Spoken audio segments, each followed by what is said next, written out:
Dito sa South Korea, may isang lugar na maganda pagmasdan ang sunset na lumulubog ang araw. Meron siyang indoor at outdoor na mga pwestuhan. May billiards at photo zones. Ito ay perpektong lugar para panoorin ang paglubog ng araw habang pinagmamasdan ang Namsan Tower. Tinatawag itong Haebangchon's Hidden Gem ng mga ilan.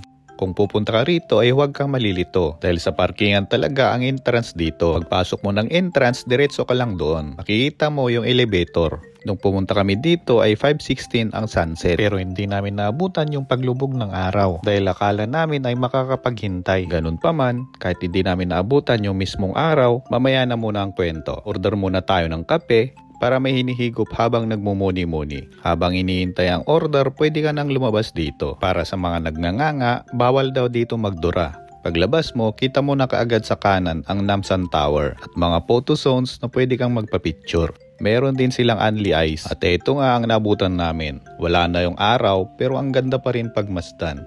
Imaginein mo magkayakap kayo ni Kumare habang pinagmamasdan ang paglubog ng araw. Sabay may music na masaya. Yung hindi kita malilimutan ni Gary V. Kung galing kayo sa Namsan Tower, pwede nyo itong lakarin. Pero mas maganda kung mag-taxi. Ilalagay ko sa comment section kung saan lugar ito. Maganda rito mag-date. At malapit lang ito sa Itaewon. Kaya pagkatapos nyo dito, pwede kong mag-taxi papuntang Itaewon para magwalwal. I-google nyo lang sa search ang Nope Cafe para makapunta kayo rito. At kung mahilig kang mag-bowling, maganda rito mag-billiard. Kailangan mo lang magbayad dahil hindi daw siya free. 10 minutes to 5. 20 minutes is 5,000. Yun lang. Maraming salamat sa panonood. Love you all.